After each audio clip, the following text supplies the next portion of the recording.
tenemos a nuestra enseñanza que ahora estará basada en Jueces capítulo 18. Y doy gracias al Padre Eterno por su gran bondad, porque por su justicia, su amor y su misericordia se ha complacido en magnificar la ley y engrandecerla. Gracias, Padre, por tu Torah.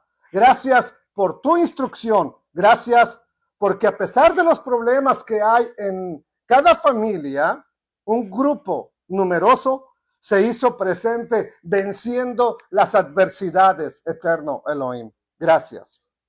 Entonces, hoy vamos a hablar acerca de un santuario familiar, tristemente pagano, mundano, secular, idólatra. Segunda parte. Continuamos con el estudio del libro de los jueces. Hoy es el capítulo 18, pero más que jueces, eran gobernadores o defensores o libertadores de Israel, más que jueces como juzgar a la nación. ¿Ok? Y continuamos con la historia de un hombre llamado Micaía, que le robó 1,100 monedas de plata a su mamá. ¿Ok? Y con esa plata hicieron ídolos, contrataron a un levita como sacerdote de un altar de ídolos. El libro de los jueces está llegando a su final y es un final trágico. La nación de Israel está espiritual y moralmente a la deriva. A partir de Sansón no se levanta otro juez en todo el libro de jueces hasta Elí y Samuel y sus dos hijos de Samuel. Ahí acaban los jueces. Entonces, como ya no hay jueces, ningún juez que ore por la nación, que pelee por la nación, que predique a la nación, que guíe a la nación, entonces no es de sorprendernos que el libro termina con historias trágicas, historias de desobediencia, de inmoralidad, de asesinato, de robo y eventualmente una guerra civil que casi acaba con la tribu de Benjamín.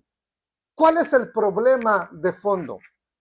¿Cuál es el problema que está haciendo que el pueblo de Israel, en lugar de ser vencedor, sean oprimidos y vencidos? En los últimos 5 capítulos del libro de Jueces, vamos a leer 4 veces la respuesta de parte de Dios. ¿Por qué estaban así? ¿Qué es lo que estaba ocurriendo? Jueces, una de las primeras veces que aparece, Jueces capítulos 17, verso 6 dice, en aquellos días no había rey en Israel y cada uno hacía lo que bien o lo que mejor le parecía. ¿Ok? Entonces, ¿qué es lo que nos dice esto? Nos dice que Israel está sin una autoridad civil, religiosa, que a su vez han rechazado la autoridad de la palabra de Dios. Y aquí viene lo importante. Cuando se rechaza la palabra, la revelación de Dios, ¿qué nos queda? Religión. ¿Ok? Pero es como si el escritor de Jueces levantara un espejo frente a Israel y les dijera, mírense cómo están y hacia dónde van. Pero también frente a nosotros y nos dijera, miren bien cuáles son las consecuencias de rechazar la autoridad y la palabra de Dios. ¿Por qué la iglesia ha caído en un descrédito total en el mundo? ¿Por qué ya nadie confía en un pastor? Antes, un sacerdote, un pastor, eran personas de prestigio. de integridad, de respeto, fuera el que fuera. ¿Por qué hoy en día, sé pastor? ¿Por qué hoy en día hay tanto descrédito? ¿Qué falló? Pues que no le hemos hecho caso a la palabra del Dios eterno. Vivimos a nuestra manera, vivimos cada quien haciendo lo que mejor le parece en su corazón. Ahora, hay dos consecuencias cuando la nación o el pueblo de Dios rechaza la autoridad de Dios. Una, se crean religiones falsas. ¿Ok? Así que vamos a mirar un poco las consecuencias de crear religiones y dioses falsos. En segundo lugar, se reemplaza la revelación de Dios por lo que cualquier hombre diga.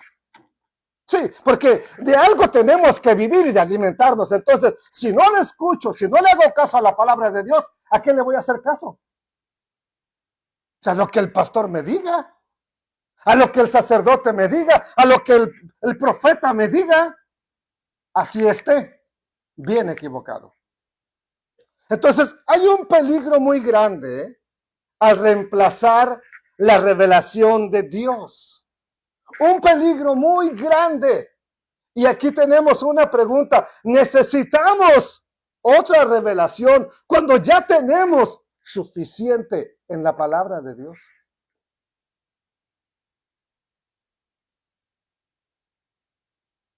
Alguien tal vez diga, yo sí necesito otra revelación. Pues la necesita porque no lee mucho la Biblia. Si la leyera, yo le aseguro que le hablaría el eterno Dios en todos los aspectos de la vida. Les he contado que una ocasión llegué a una congregación a predicar y se me acerca un hombre con un billete de 20 y me dice, ¿qué tiene Dios para mí? Pues yo me alegré, dije, aquí hay, aquí. Pero el problema es que no nomás él, había más personas así con un billete. Agarro y le doy mi Biblia así. Aquí está, esto es todo lo que Dios tiene para ti. Se enojó y ni el billete de 20 me dio.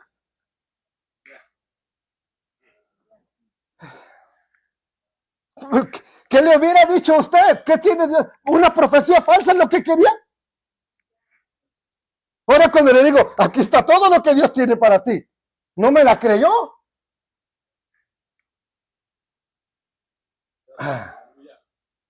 Capítulo 17, capítulo 18 de Jueces nos dan algunas características de las religiones falsas, que todavía hasta el día de hoy tenemos esas consecuencias. Veamos 4 características de una falsa religión o de una religión falsa. 4 características.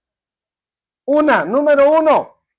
La religión falsa se desarrolla por conveniencia personal o del pueblo, colectiva.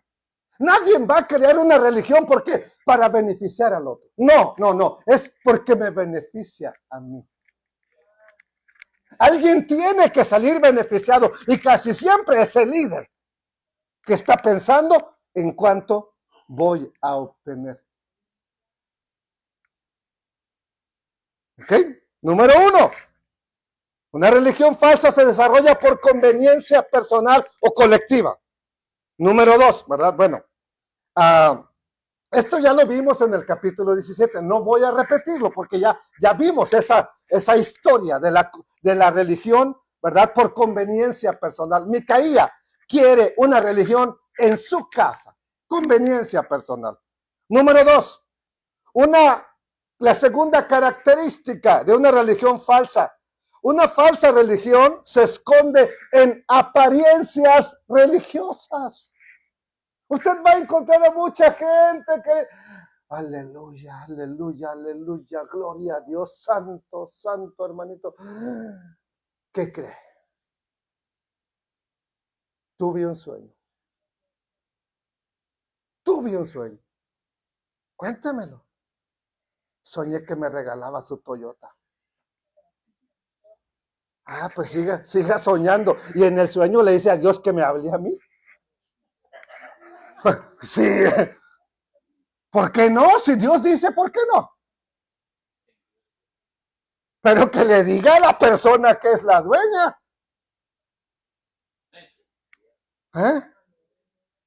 Entonces, recordemos que Micaía consagró a uno de sus hijos para tomar el rol de sacerdote.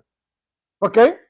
Me imagino que su hijo no hacía un trabajo muy conveniente porque no tardó mucho en contratar a un levita que tenía rasgos espirituales, descendencias o ascendencia espiritual, ¿verdad? Y lo contrata para que ahora dirija el culto en su casa.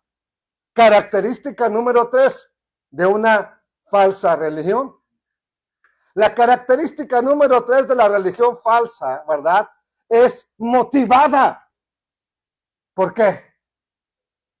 Oiga, si ya tenemos la palabra de Dios y no quiero obedecerla, quiero hacer lo contrario, entonces, ¿qué me motiva a tener una religión contraria a esto? ¿Qué me motiva? ¿Obediencia? No es. Desobediencia. Entonces, con esto, ¿verdad? Aquí es donde comenzamos a retomar la historia y nos encontramos con Jueces capítulo 18 que dice, otra vez, segunda ocasión, en aquellos días que no había rey en Israel. ¿Y qué pasó? Y en aquellos días la tribu de Dan buscaba posesión para sí, para ellos, donde habitar, porque hasta entonces no había tenido posesión entre las tribus de Israel. Superficialmente pareciera que Dan está buscando poseer su herencia. Sin embargo, al analizar el contexto bíblico, histórico, en realidad hay dos opciones con esta escritura. ¿Ok? O esto pasó en los días de Josué, la historia ocurrió en días de Josué, o simplemente la historia se repite y Dan anda nomás buscándole por aquí y por allá, picándole por allá. Hay una mención de la tribu de Dan en Jueces capítulo 1, que no pudieron echar a los amorreos y que los amorreos los tenían a raya, los cananeos. ¿Ok? En el capítulo 5 de Jueces, Débora también lamenta que varias tribus no fueron a ayudar a la guerra contra Jabín, contra los cananeos. Y en el canto ella revela que Dan estaba en sus naves esperando zarpar si los israelitas perdían la guerra. O sea, si aquí se acaba todo, nos subimos al barco y nos vamos. ¿Ok? Por otro lado, cuando analizamos el libro de Josué, vemos que se les repartió la tierra. Y esto que voy a presentar ocurre en los días de Josué. Y dice la historia, dice el libro de Josué 19:39. Leo el verso 39 para que comprendamos de qué está hablando. Esta es que la heredad, ¿de qué? De la tribu de los hijos de Neftalí, conforme a sus familias, estas ciudades son sus aldeas. ¿Ok? Ahí nos empieza a hablar de la herencia, de la repartición de la tierra, en este caso de Neftalí. Ahora, verso que sigue, 40. La séptima suerte le correspondió ¿a quién? A la tribu de los hijos ¿de quién? De Dan, los que nos acompañan en Jueces 18. Conforme a sus familias. Y fue el territorio de su heredad, o sea, que ya tenían territorio y heredad, que fue Sora, Estaol, Ir Shemesh, ¿verdad? Saalabín, Ajalón, Jetla. Este Sora y Estaol es donde se andaba moviendo por ahí, por esos terrenos se andaba moviendo el famoso Sansón, donde quedó la historia pasada, ¿ok? Bueno, sigue diciendo, estamos en el verso 43, dice el verso 43. ¿Qué otras ciudades? Elón, o Elon, Timnat, Ecrón, El Teque, Gibetón, Balat, Jehud, Benebarat, Gat Rimón, Majarcón y Racón, con el territorio que está delante de Jope. ¿Ok? Hasta ahí llegamos. Verso 47. Aquí dice, ahora, ese territorio, aunque son varias ciudades, eran ciudades pequeñas. Si usted mira en un mapa en Google, ¿verdad? O en un buscador de internet, el territorio de Dan es uno de los más pequeños. Pero dice la escritura, y les faltó ¿qué? Territorio a los hijos de Dan.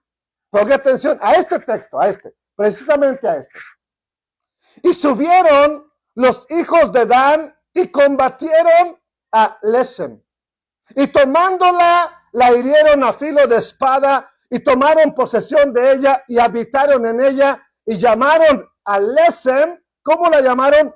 Dan, por el nombre de Dan, su padre. Sin embargo, miren la versión en inglés que nos dice, que ellos llamaron a Lesem, ¿verdad? Y dice qué ciudad era Lesem. ¿Cuál ciudad era? Lais. La llamaron Dan. Ahora, ponga atención a esto, que Lesem o Leshem, era Lais, la misma ciudad. Porque en el relato de Jueces nada más se menciona como Lais. Entonces, esto es importante porque ocurre en los días de Josué. Entonces, la tribu de Dan sí tenía tierra, sí tenía territorio, ¿verdad?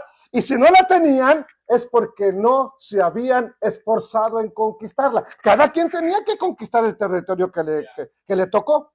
Así que en aquellos días de la tribu de Dan está buscando territorio, que ahí nos quedamos, ¿verdad? Y regresamos a Jueces. Jueces 18:2 dice, esta es la heredad de la tribu de los hijos de Dan conforme a sus familias. No, este es el versículo Josué 19:48. Termina diciéndonos, todo lo que mencionó, incluyendo Lais o Leshem, es la heredad de la tribu de los hijos de Dan conforme a sus familias. Estas ciudades con sus aldeas. ¿Ok? Ahora sí, vamos a Jueces otra vez, capítulo 18, verso 2. Y los hijos de Israel enviaron de su tribu, ¿qué cosa? ¿Qué enviaron? 5 hombres de entre ellos, hombres valientes.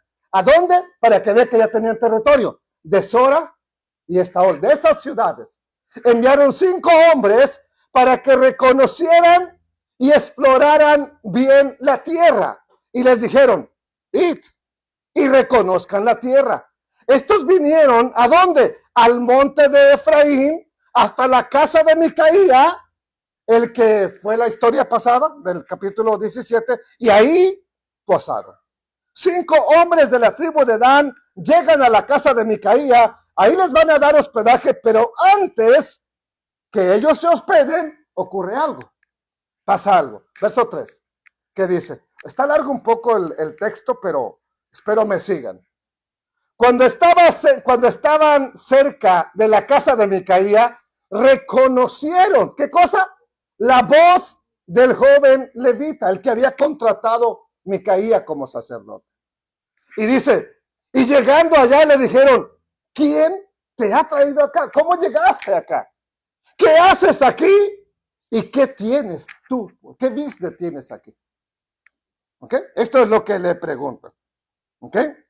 Estos hombres reconocen al levita por su voz. No lo habían visto, pero cuando lo oyeron, lo reconocieron. No sé si estaba haciendo ritos, no sé si estaría cantando, no sé si estaría orando, ¿verdad? Algunas oraciones, pero reconocieron su voz. Se acercaron y le hacen 3 preguntas. ¿Qué te ha traído por aquí? ¿Qué haces aquí? ¿Qué asuntos tienes tú aquí? ¿De qué la giras? ¿Verdad? El levita les cuenta cómo sucedieron las cosas, cómo es que él está ahí. Y dice, él les respondió, de esta y de esta manera ha hecho conmigo, ¿quién? No Dios. Él es un levita, ¿quién tenía que dirigirlo? ¿Quién lo tenía que guiar? Dios. Dije, ¿usted no me trajo nada de tomar a mí? Pues démelo, no, porque ya la garganta se me seca. No, es fine. De esta manera ha hecho conmigo, ¿quién? Micaía. No Dios. ¿Qué más dice? Y me ha tomado para que sea, ¿qué cosa? Su sacerdote. Él me tomó, él me contrató, ¿ok? En palabras sencillas les dice cómo es que terminó ahí, de sacerdote, no de Dios, de la familia de Micaía. Y ellos, por supuesto, que saben que ese no es un lugar de adoración aprobado por Dios. Ellos lo saben dónde está el tabernáculo, saben dónde está el Mishkan en ese momento.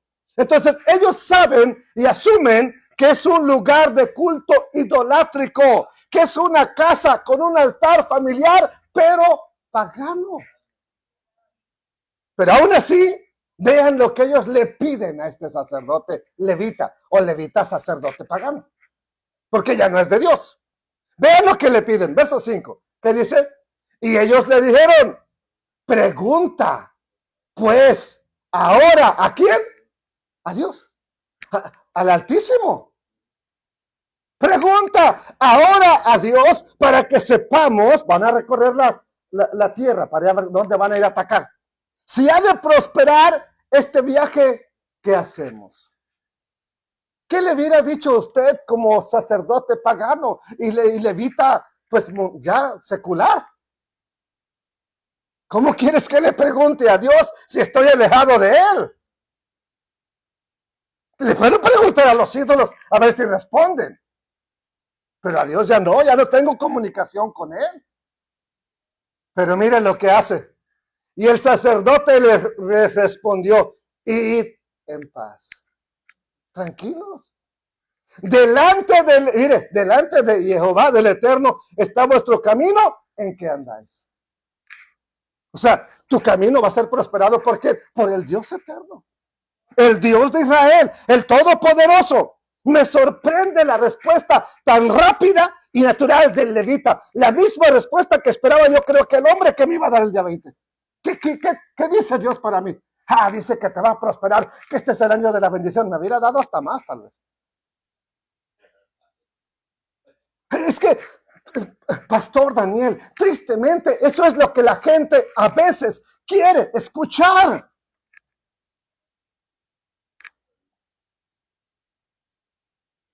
En lugar de haber ido con un profeta, con un sacerdote del eterno Dios, estos van y le preguntan a un idólatra que consulte a Dios. ¿Cómo le preguntas a un falso profeta, a un falso sacerdote que te diga qué dice el Eterno, si ese hombre no está con el Eterno? Vemos que tristemente así es cuando la religión te cega o te ciega, ¿ok? Te engaña. No se sabe distinguir entre lo falso y lo verdadero. Y estos 5 hombres de Dan saben que el levita no está en el lugar correcto sirviendo correctamente al Dios eterno, y aún así le piden, consulta a Dios, a ver qué dice para nosotros en este viaje. Ahora, por supuesto que ese levita o sacerdote les iba a responder de parte de Dios, no, lo que ellos querían escuchar.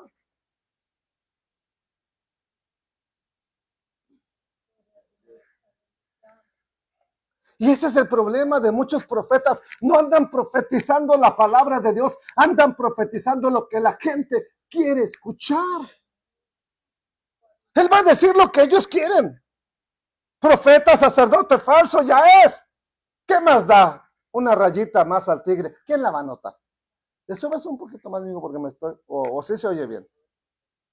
¿Lo muevo? A ver si ahí se oye mejor. Bueno, yo voy a hablar así, a ver si me escuchan. No quiero forzar mi garganta porque no está muy bien. ¿Ok? Una raya más al tigre, ¿quién se la nota? Un engaño más al mentiroso, ¿quién lo echa de ver? El problema es que los de Dan van a prosperar. O sea, así como les dice el falso profeta. Ellos van a ganar la batalla y en el proceso, imagínense, ¿quién gana credibilidad? ¿Dios? No. ¿El sacerdote falso? Sí. ¿La religión falsa? Sí. Ese es el problema. Y así ha sido y así es. Hasta el día de hoy, las falsas profecías siguen cumpliéndose y eso no le da credibilidad al eterno Dios, que cuando se habla su palabra es verdad o no. Eso ya pasó. A mí el profeta fulano y profeta, apóstol internacional, me acaba de profetizar. Oh, felicidades. Los falsos profetas son los que salen ganando y ese es, óigame bien, el gran peligro, porque más gente lo sigue. Le profetizó a mi comadre y le salió bien. Yo voy a ir también. Hay sobanderos que ni sobanderos son, pero le atinaron a uno y ahí va toda la gente a sobar, a hacer quimioterapia. Terapia de huesos o de coyunturas. Quimioterapia. algo así, no la vayamos a regar. ¿Ok? Ok, verso 7, vamos al verso 7. Entonces, ya les dijo, vayan, su camino está delante del Eterno, todo va a salir bien. Verso 7. Entonces aquellos 5 hombres salieron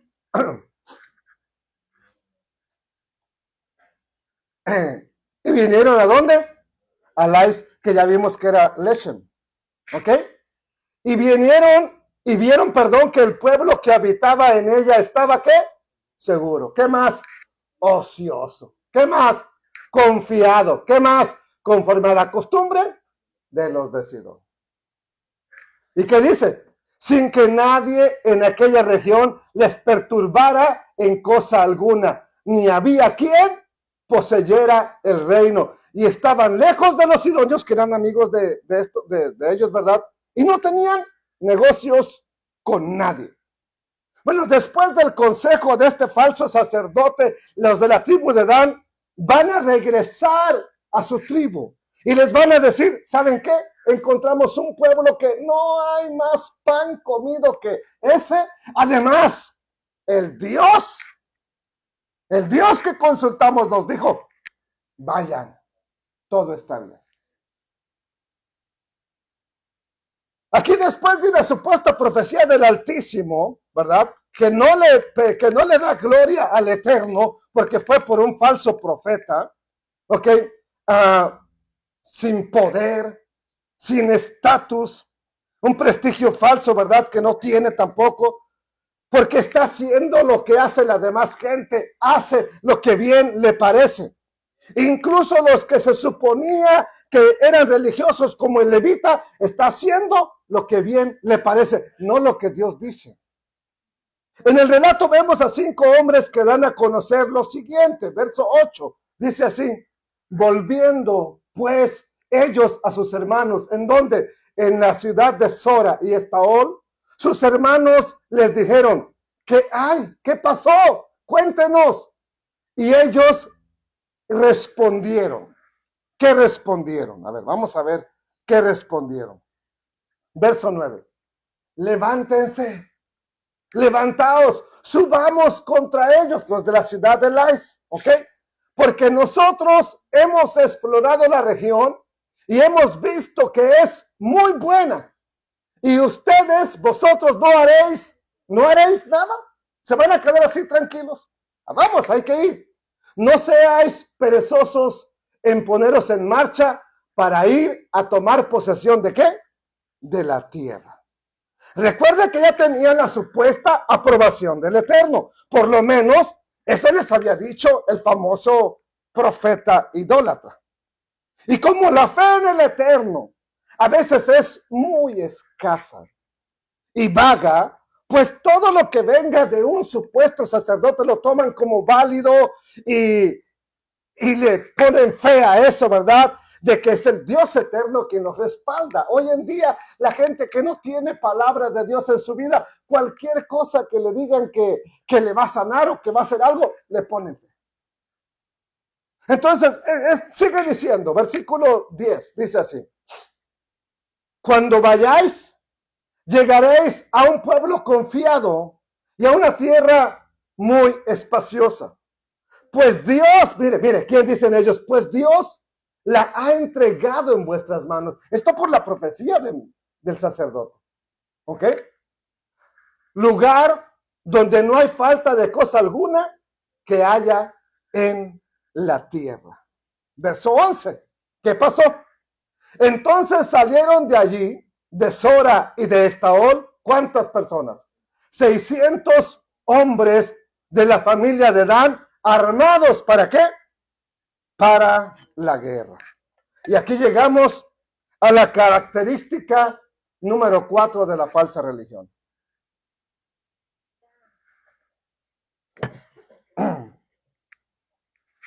Mire, una religión falsa atrae la superstición. ¿Qué es eso?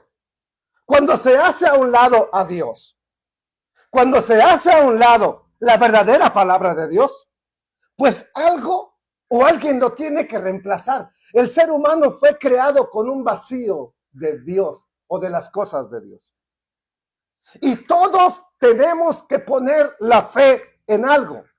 Aún el ateo pone su fe en su propia creencia de que Dios no existe. Así que al negar la autoridad de Dios, abre la puerta a la confusión, a creer en cualquier cosa que se te diga. Y vemos que estos 600 hombres que van a la conquista, ¿verdad? Por supuesto van a ir también los 5 espías. Y acontece lo siguiente, porque ahora esa religión falsa cree firmemente, o su creencia falsa les hace pensar que Dios está con ellos, aun cuando están mal. Mire, verso 12. Fueron y acamparon en Kiriat Jearim en Judá, por lo cual llamaron a aquel lugar donde acamparon campamento de Dan, hasta el día que se escribe el libro de Jueces, que está al occidente de Kiriat Jearim. De allí pasaron al monte de Efraín y vinieron ¿hasta dónde? Hasta la casa de Micaía. ¿Ok? Hasta ahí llegaron. Kiriat Jearim es ese lugar tal vez más recordado por lo que sucedió con el arca del pacto cuando la regresaron los filisteos. Después de que la habían capturado y se llenaron de llagas, de tumores, regresaron al arca del pacto y llegó a Bet-Shemesh o a Bet-Shemesh, la casa del sol, que pertenecía precisamente a la tribu de Dan. Ahora, los de Bet-Shemesh o Bet-Shemesh miraron adentro del arca y murieron 50,000 personas más 70.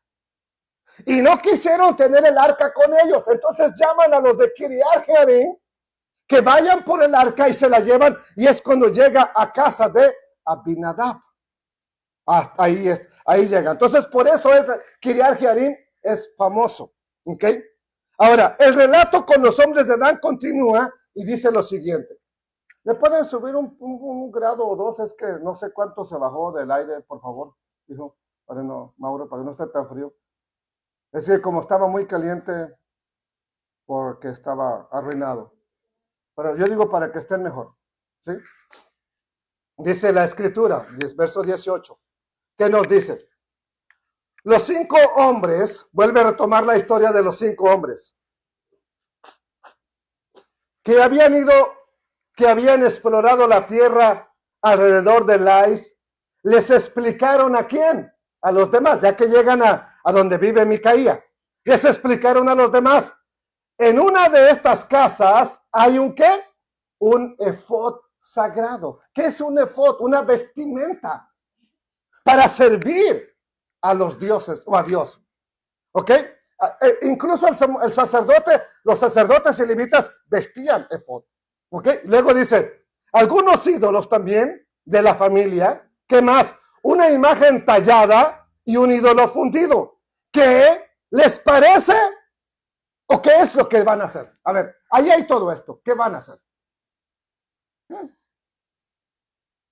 Estos hombres revelan que en esa casa hay algo especial y dan información de lo que hay. Miren, ¿alguien ha visto estas vestimentas?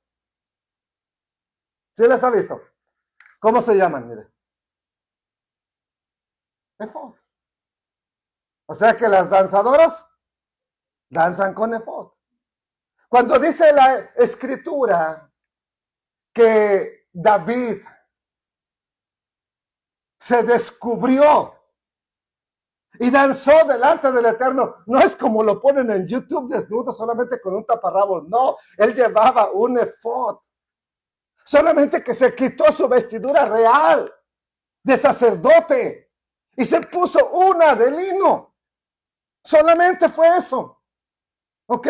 Tal vez poco más corta, ¿verdad? Para poder caminar y danzar apropiadamente, pero no iba desnudo como lo pintan en YouTube cuando sale danzando ahí Java Nagila Java.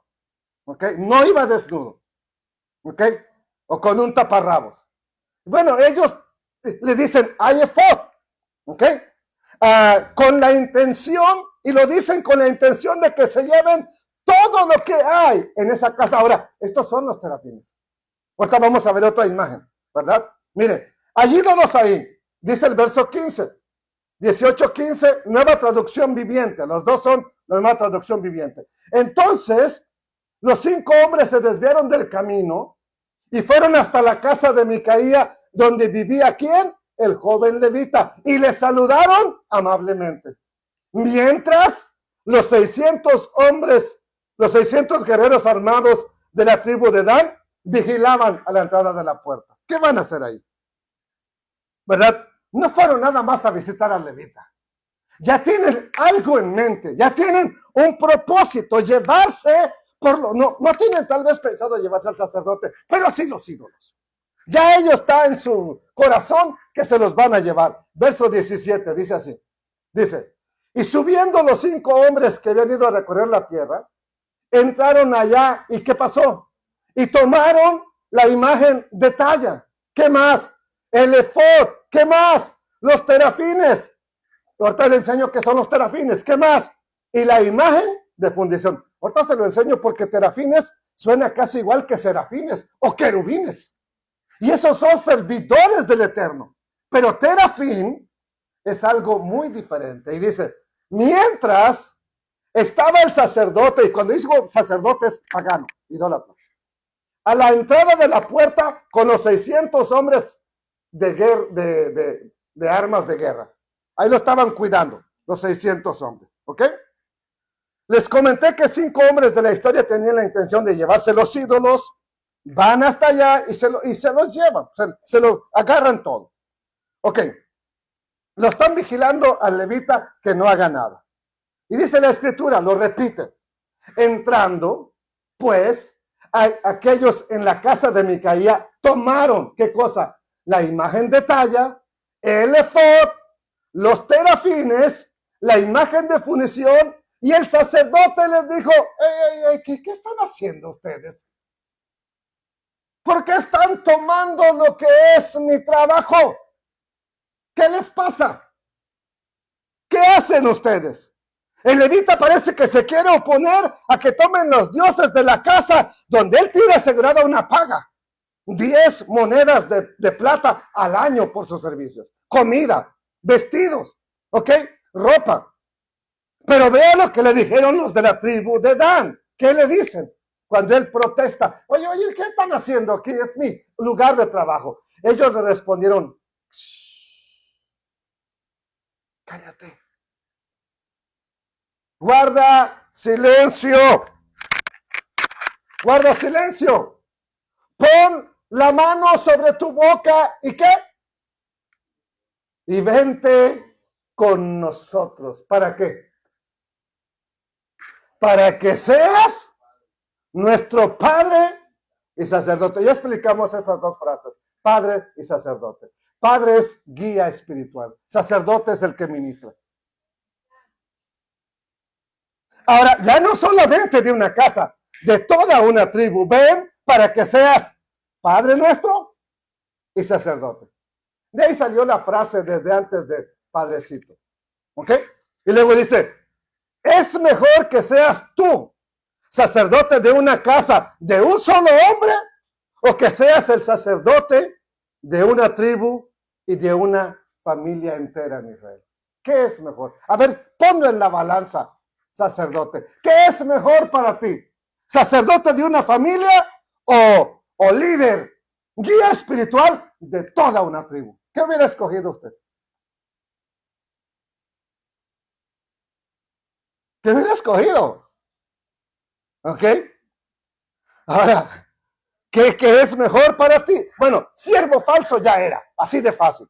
Así que, ¿qué más da si ahora se vendía a una tribu entera donde podía haber más que 10 monedas de plata? Ahora todos iban a llevar ofrendas. ¿Y quién iba a ser el beneficiado? Él. Y los guiaba en su idolatría, como él ya era idólatra y como ellos querían. Miren, juntados. Eso le alegró la vida. Vea cómo lo alegró. Mire, vea que lo que dice la escritura. Verso 20. Y se alegró. Wow. A ver, pastor Daniel. ¿Qué quiere ser? ¿Pastor de 10 ovejas, 20 o 50 en Mount Pleasant?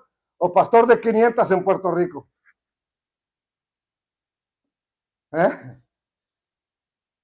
Mire, cualquiera hubiera elegido la cantidad mayor por lógica.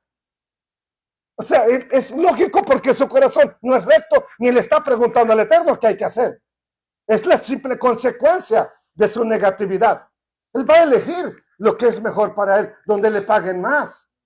Entonces, se alegró el corazón del sacerdote, el cual tomó, ahora él mismo toma el efod, ¿qué más? Los terafines y la imagen, y se fue en medio de los que vinieron.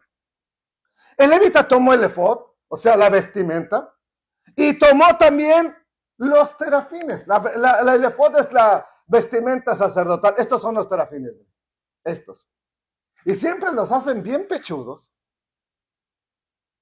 ¿Por qué? A ver, ¿por qué les hacían con unos pechos bien grandes? ¿Alguien tiene idea por qué? Porque son los que sustentaban.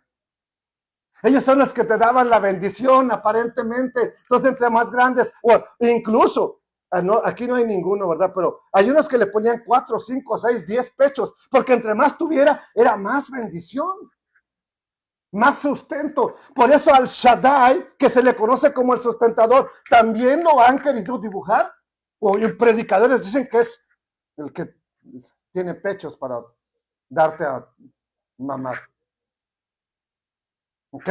Bueno. Estos son los famosos terafines. ¿Qué son los terafines? Son ídolos o figuritas familiares, que a veces era la del abuelo. El abuelo querido, le mandamos a hacer su figurita y él es el que ahora le vamos a pedir que nos guíe. ¿Nunca se apagó, hijo? No sé qué pasó. Bueno, algo está ocurriendo ahí. ¿Ok? Entonces empezaban con una figurita, luego fueron añadiendo 2, 3, 4, 5, hasta tener un montón en cada casa. ¿Ok? Entonces, terafines son ídolos familiares. Y la famosa imagen que mandó a hacer la mamá de Micaía, ¿verdad? Era un ídolo familiar. Entonces el sacerdote se va muy tranquilo en medio de los que ahora le ofrecen un mejor estatus, por supuesto, el Eterno ya no estaba en los planes de este levita. El servicio a Dios ya no es importante para él. Para este levita sinvergüenza lo que le importaba es quién le pague bien. Y la tribu de Dan le ofreció un mejor trato que el que le ofreció Micaía. Verso 23, ¿qué ocurrió? Vamos a ver qué ocurrió. Ellos se volvieron y partieron, ¿verdad? Porque van a ir a atacar la ciudad. Y los niños, el ganado y el bagaje iba por delante. Cuando ya se habían alejado, ¿de dónde? De la casa de Micaía. Los hombres que habitaban en las casas cercanas a la casa de Micaía se juntaron y persiguen a los de la tribu de Dan. Ok.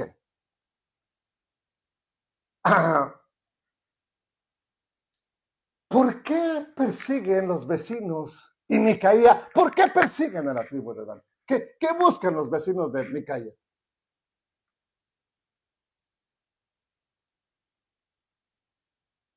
Bueno, voy a hacer otra pregunta.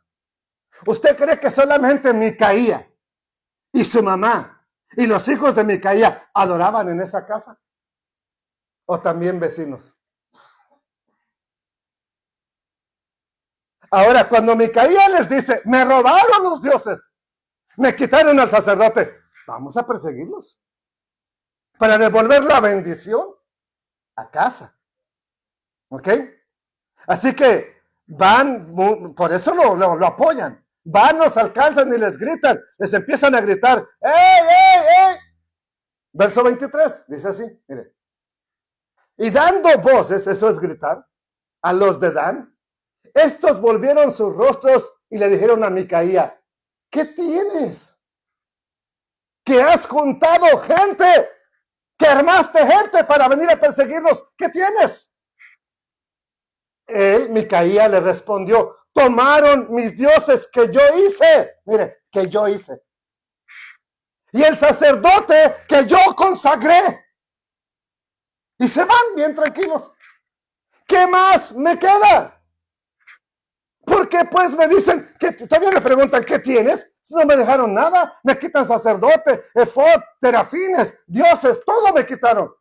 Ya no tengo nada, ¿cómo no los voy a perseguir? Quiero lo que es mío, ¿verdad? Entonces, ya no me queda nada, se llevan mis sacerdotes, me dejan sin nada, por eso los estoy siguiendo. Pero ¿qué dijeron los de Dan? Mire, mire. Y los hijos de Dan le dijeron, no grites detrás de nosotros, no des voces, no vengas gritando, no sea que los de ánimo colérico, los enojones, los ataquen. Aquí hay entre nosotros gente muy sensible. Dejen de gritar. Y si lo hacen y te atacan, pierdas también, no solamente los dioses, tu vida y la vida de los tuyos. Entonces prosiguieron los hijos de Dan su camino, y Micaía, viendo que eran más fuertes que él, volvió y regresó a su casa sin dioses, sin efod, sin terafines, pero todavía tiene dinero para hacer otros dioses. Y Micaía se queda sin dioses, y los de Dan ganaron sacerdote y dioses. Y vamos a ver qué pasa. ¿Verdad? Micaía los alcanza porque lo han robado. Sin embargo, los de Dan, no grites, no vengas gritando aquí. Hay gente aquí muy sensible que si tú sigues gritando, te van a atacar, vas a perder la vida, vas a perder tu familia, no nada más los dioses.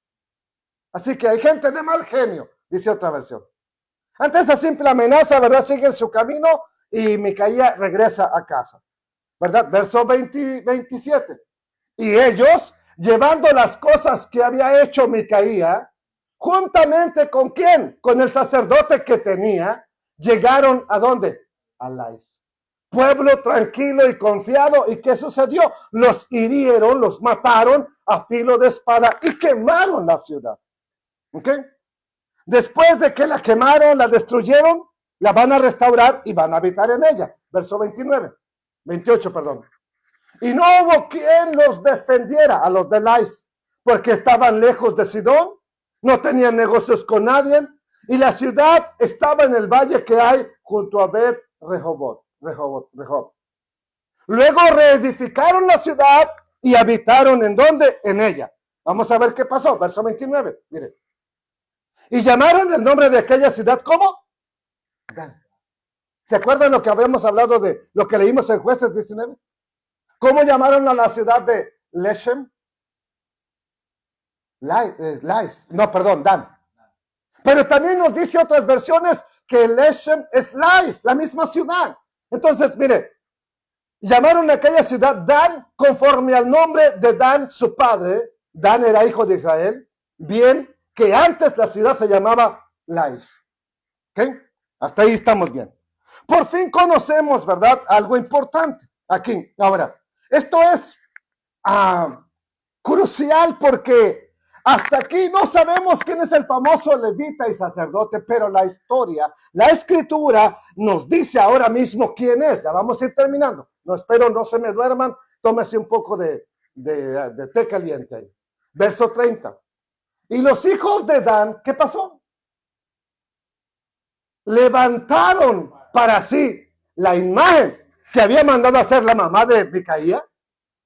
Y Jonatán, hijo de Gersón, hijo de Moisés, él y sus hijos, o sea, los hijos de Jonatán, fueron sacerdotes en la tribu de Dan hasta el día del cautiverio de la tierra, o sea, hasta que pasaron todos los reyes de Israel y se los llevaron a Asiria. Todo ese tiempo hubo sacerdotes en la tribu de Dan, descendientes ¿de quién? Tristemente del gran Moisés. Por fin conocemos cómo se llamaba el famoso levita. Su nombre es Jonatán, hijo de Gersón, que era el primogénito de Moisés. Ahora, hay algo que no encaja en este relato. El que este joven levita sea un nieto directo de Moisés. Si el relato de los jueces está en orden cronológico, entonces no puede ser un nieto, sino un hijo, cuando se toma como hijo a cualquier descendiente de tercera, cuarta o décima generación. Por ejemplo, cuando hablamos de Ezequías, hijo de David. Ezequías era como 10 generaciones después y se le llama hijo de David. Al Mesías mismo, Yeshua ben David, pero ya han pasado bastantes generaciones, simplemente por ser un descendiente, ¿ok? Ahora, lo digo por los años que han pasado, mire, desde Josué. No se sabe a ciencia cierta, pero ahora súmele todos estos hasta llegar, ¿verdad?, a Sansón simplemente. Son 420 años. No puede ser un nieto de Moisés que vivió tanto tiempo. Pero si este relato que estamos viendo no está en orden cronológico en el libro de Jueces, sino que está incluso al principio, muy al principio, aún en los días de Josué, como ya lo vimos. Entonces sí puede ser un nieto directo de Moisés. ¿Ok? Bueno, con eso. ¿Por qué un nieto de Moisés tomó la vil decisión de ser un sacerdote idólatra? ¿Por qué? A ver, deme usted una razón. Bueno, ¿han leído de los hijos de Moisés o nietos de Moisés o descendientes de Moisés? ¿Han leído algo de ellos en la Biblia? No hay prácticamente nada. Ni siquiera en el desierto cuando se les da la labor que tienen que hacer los levitas, ellos no están incluidos. Entonces podríamos decir, es que los relegaron, los humillaron, los hicieron a un lado, los despreciaron y de algo tenían que vivir. Oiga, ¿quién de ustedes llegó a comer pura tortilla con chile y con sal?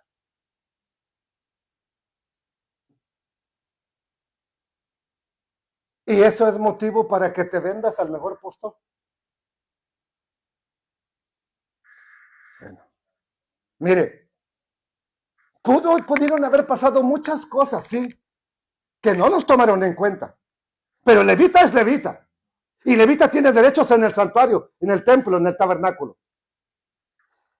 Se lo digo porque hay otros levitas, ¿verdad?, que no corrieron la misma suerte que este Jonatán. Es un descendiente de Moisés, es triste, pero aquí le va. No porque tus hijos sean hijos del pastor, del rabino, del profeta, van a ser o van a seguir tus pasos. Todos queremos que así sea, pero no porque tú seas un buen o una buena creyente, tus hijos lo van a hacer. Ora por ellos. Clamemos al Eterno por ellos, que no se desvíen. Hay otros descendientes de Moisés que tuvieron que pasar por lo mismo que Jonatán, ¿verdad? El levita de nuestra historia. Y vea qué pasó con ellos.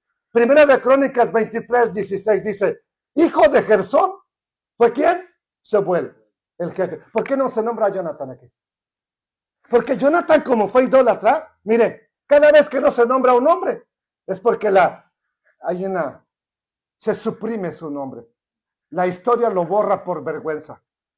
Aquí el único que menciona como hijo de Gersón es Asebuel, que es el jefe. El hijo de Eliezer fue Rehabías, el jefe, y Eliezer no tuvo otros hijos, mas los hijos de Rehabías fueron, ¿qué? Muchos descendientes de Eliezer, el segundo hijo, ¿ok? Fueron muchos.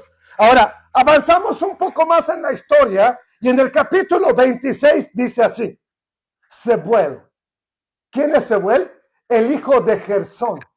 Este sería hermano de Jonatán, el famoso levita, o pariente, son del mismo padre. Sebuel, hijo de Gersón, que Gersón es hijo de Moisés, ¿era qué? Jefe, ¿a dónde? Sobre los tesoros que tiene el rey David, y que le va a dejar todo a Salomón. Mire, ¿dónde está? Mire la diferencia. Levita, sacerdote idólatra, levita, jefe de los tesoros, descendiente del mismo padre. En cuanto a su hermano de Gersón, Eliezer, el hijo de este era ¿quién? Rehabías, que ya vimos que tuvo muchos hijos. Hijo de este, Jesaías, hijo de este, Joram, hijo de este, Sicri, del que fue hijo Selomit. Bueno, ¿qué dice? Verso 26. Dice así, este Selomit y sus hermanos tenían a su cargo ¿qué? Todos los tesoros de todas las cosas santificadas que había consagrado, ¿quién? El rey David. ¿Quién más? Los jefes de las casas paternas, los capitanes de millares y de los jefes de 100 y los jefes del ejército. ¿Por qué estos tienen un camino, un rumbo completamente diferente? Porque eligieron vivir y servir a Dios y no servir a la idolatría. No hacer lo que dictaba el corazón. Los de la tribu de Dan tuvieron el territorio más pequeño, ¿verdad? Y dice, voy a cerrar con esto, mire. Las decisiones. Jonatán tomó una decisión equivocada, buscar quien le diera dónde vivir, que le pagara por lo que él quisieras hacer. Las decisiones que tomes hoy van a determinar las historias que se van a contar mañana de ti y de mí.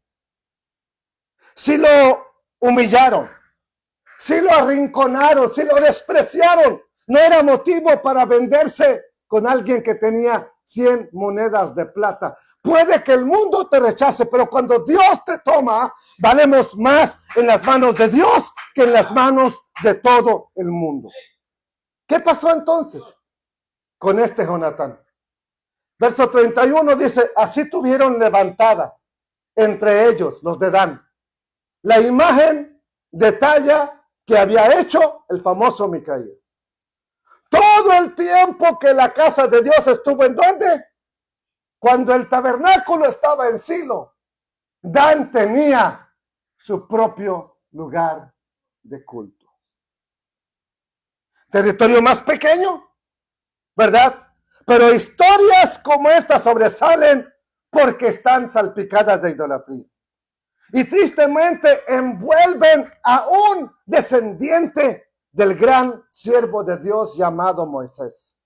Así que nada nos asegura que nuestros hijos van a continuar el camino que estamos caminando. Pero por favor, entre más viejos nos ponemos, no dejemos de orar y de suplicar por ellos. Abre tus ojos, por favor, y mira la condición de tu familia. Míralo.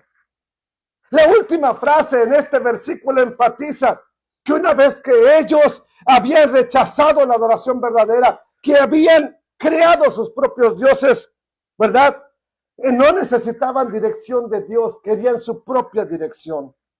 Cuando las personas rechazan, apartan la dirección de Dios, quiero decirle, va a tener confusiones.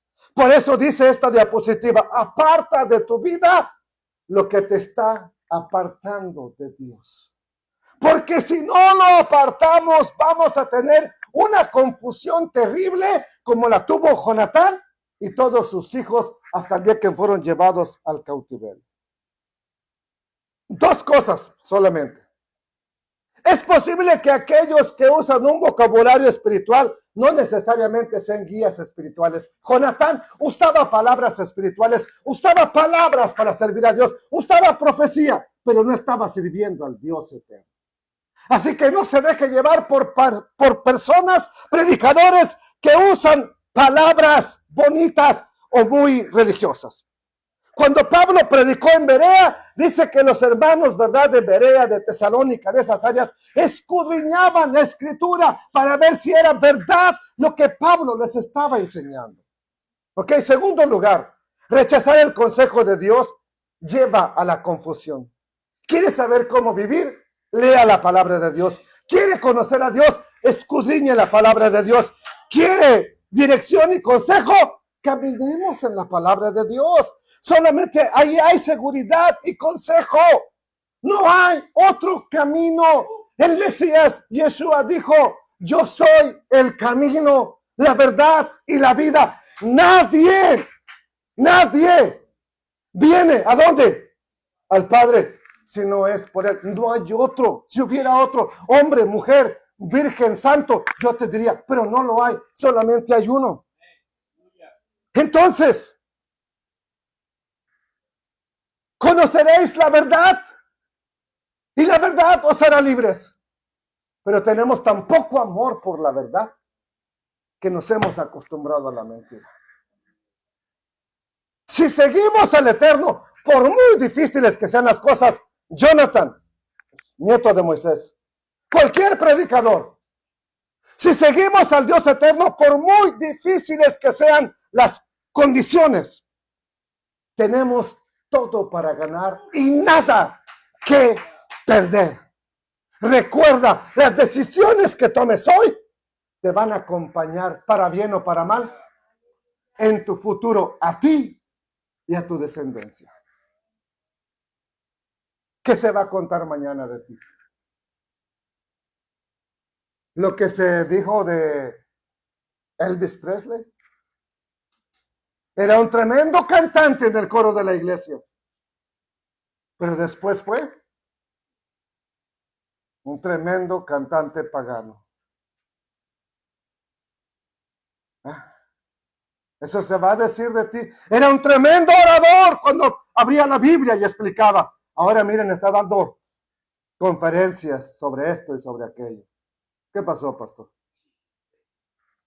Estoy de acuerdo con usted lo que estaba diciendo, que esa última porción de jueces no encaja. Y hay no un rabino, sino un erudito de estudio del antiguo, o sea, de estudio de la Torah. Del Antiguo Testamento, sí. Se llama, lo pueden buscar en internet, en YouTube, se llama Javier Caravaca. Yo llevo como 2 años que estoy escuchando lo que está contando, porque él cuenta toda la Torah y todo esto, lo está contando en términos de investigaciones, no en términos doctrinales ni espirituales, en términos de investigaciones. Y él dice que eso no encaja en esa porción. Entonces él añade que eso posiblemente fue al principio de los jueces, y que cuando en el tiempo de Osías posiblemente se hizo ese último escrito, o sea, se hizo su escrito, eso lo acomodaron al final. Movieron porque no encajaba con el final de jueces, con el final de Josué. De Josué y el principio de los jueces. Los jueces, porque él dice que los jueces, entre el capítulo 1 y el capítulo 2, hay 2 introducciones al libro de los jueces. Exacto. Entonces dice también, para finalizar mi parte, él dice también que, Javier, lo pueden buscar, él dice también que el problema de la familia de Moisés es que posiblemente al final los hijos de Moisés y su propia familia, como los rabinos, los que escribieron ¿verdad? Los escritos como lo tenemos actualmente, no hablaron de La genealogía. genealogía de Moisés, porque los hijos de Moisés y su familia se descarriaron prácticamente, porque según dice, él lo explica, él explica que en el libro de Números, al final, Miriam, su hermana, con Aarón especialmente, le sacan a Moisés que había problemas Con su familia. porque ellos supieron del primer matrimonio de Moisés en tierra de Cus, en Egipto, y eso le trajo problemas a Moisés al final con su familia. Eso lo explica él. Ok, no, gracias. Bueno, si lo analizamos, ¿verdad? Que cronológicamente no encaja, pero si lo ponemos al principio de Jueces, solamente que Jueces no se escribió en orden cronológico, no lo tenemos en orden cronológico, entonces el relato sí encaja bien, ¿ok? Y eso es lo que tenemos que, sobre todo rescatar, ¿qué nos está hablando el texto? Algo se apagó ya, no sé si... Ok. Bueno, voy a orar, dale gracias a Dios, no sé si la grabación lo va a tomar, ¿verdad? Todo, pero gracias, Padre Eterno, por tu gran amor que nos tienes. Gracias porque has estado usando mi vida, porque todo esto, Padre, lo tengo que estar leyendo, investigando. No es que estamos trayendo consejos de alguien que ya lo ha predicado, no, Padre. Es lo que has estado revelando a nuestra vida, pero lo transmito con amor, con el deseo de que no cometamos los mismos errores en esta congregación, Padre. Que podamos hacer las cosas bien para servirte. Asimismo, te pedimos fortaleza por personas como nuestra hermana Delmi, que la semana pasada perdió a su mamá. Y también te suplicamos por la familia de mi hermana Laura, que anoche perdieron a su papá. Muchas necesidades que hay o cosas que están ocurriendo, pero en todo ello tú eres bueno, para siempre es tu misericordia, Dios, y suplicamos que tengas piedad de nosotros, Padre. Gracias por tu palabra, gracias por instruirnos y gracias por enseñarnos lo que no debemos hacer, Padre. Amén.